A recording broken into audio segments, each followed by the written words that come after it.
The One Where They're Up All Night is the 12th episode of the 7th season of Friends. This is directed by Kevin Bright, and as always there will be spoilers from now as I go through the episode and share some thoughts. And it's very easy to talk about each of the narratives in turn because we have several groups of independent stories. We group together Joey and Ross, Rachel and Tag, Chandler and Monica, and then Phoebe and the fire alarm. So I'll talk about each of them in turn, but everything begins together as everybody, including Tag, is up on the roof to watch this comet, the Babstein King comet, to which Joey refers to it at one point as the Burger King comet, which I rather liked. And everybody's bored, they're fed up, so they all decide to go downstairs, and it's just Joey and Ross on the roof.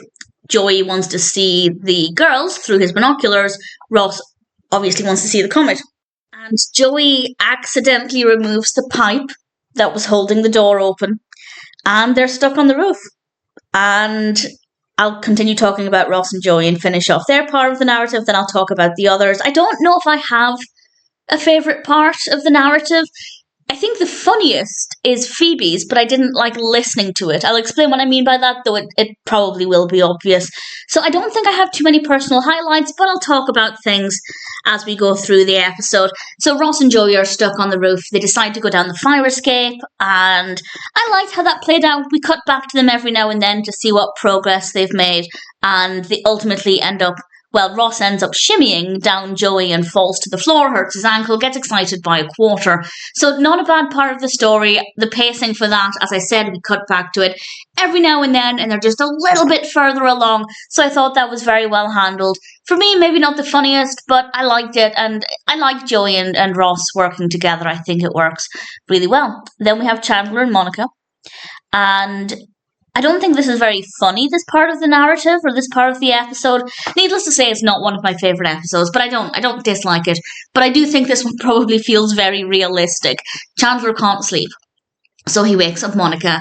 He then goes to the kitchen to read her boring book, and he likes the book, so he decides to make some hot milk to help him sleep, or some warm milk, and because he's crashing about, Monica's up, so she's going to make the milk anyway, and now she's wide awake, and they end up having sex. Monica falls asleep during it, and it does feel very, very realistic, so I can't fault it, but maybe not the funniest, but it did make me want warm milk. I can't remember the last time I had a glass of warm milk or a mug of warm milk. I don't like warm milk because I hate the bit where it was always done in the microwave when I was growing up, and if you do warm milk in the microwave, it'll get the film on top, suggesting it's warm enough, but then you start drinking it in the middle, still cold, and it's a really horrible sensation.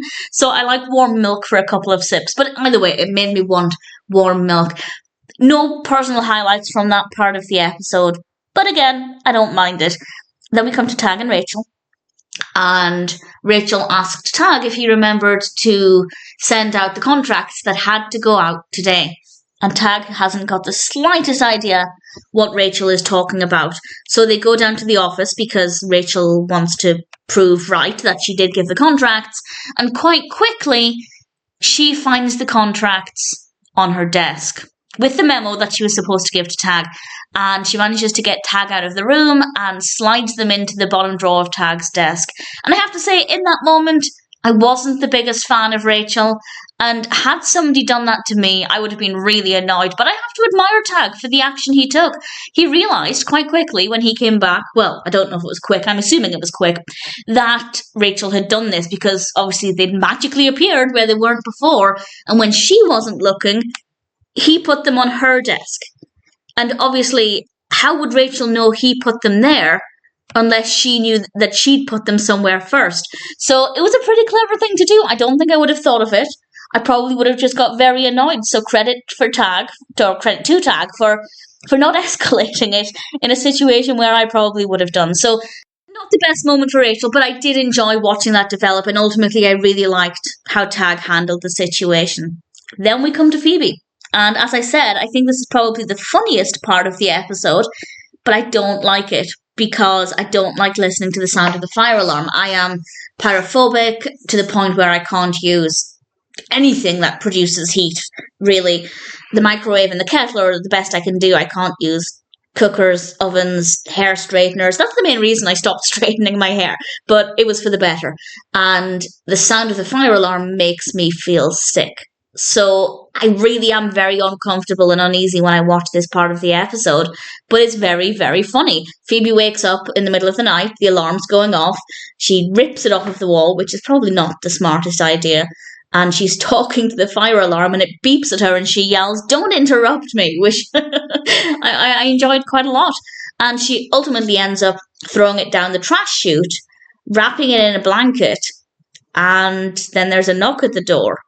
And she wonders how the fire alarm got back by itself. And then she hears a voice, "Phoebe Buffay?" To which she responds, "Fire alarm?" It's very funny. And it turns out that she'd thrown it down the fire chute, or the garbage chute rather, in a blanket that was wrapped with a label "Property of Phoebe Buffay." Now, I'm not entirely sure who labels their blankets, particularly when it's something that's probably not going to leave their own house. Maybe a little unbelievable, but I don't know how else they would have known it was Phoebe's. So fair enough, if that was the best way to move the narrative forward, I can deal with it. And the person delivering the alarm back said, "You just need to press the reset button." And I don't know if that's true. I feel like it was beeping because it needed new batteries. I don't know. It also makes a different sound to fire alarms in the UK, so I don't know what I'm talking about, basically, but it does sound different to at least any fire alarm I've ever had. And the annoying squeak of batteries, there's nothing more irritating. Well, there probably is, but there are a few things more irritating than when somebody doesn't change the battery in their fire alarm and it just beeps just every now and then. How can you live with that? It drives me insane. So I can understand Phoebe's frustration at it going off constantly. Unfortunately, she trashed the reset button. Initially, she'd whacked the alarm with her shoe to get it to shut up, and it didn't work, obviously, but it did kind of break apart, and that included the reset button rather breaking apart. So it was a difficult time for Phoebe, and honestly, I can completely understand how she feels. So definitely my favourite part of the story, definitely the funniest part, but also the part I enjoy least because it makes me feel very sick. And other than that, I mean, I liked how it went with Ross and Joey. I thought it was a fun part of the narrative, but maybe not funny. Rachel and Tags, I enjoyed that part of the narrative, but I didn't like Rachel's actions. Chandler and Monica, not the funniest, but maybe one of the most believable parts of the narrative. So all things considered, the one where they're up all night is a decent episode of Friends.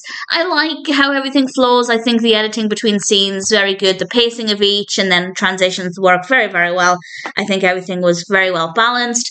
And in general, while it's not my favourite episode, the one where they're up all night, is still a really good episode of Friends.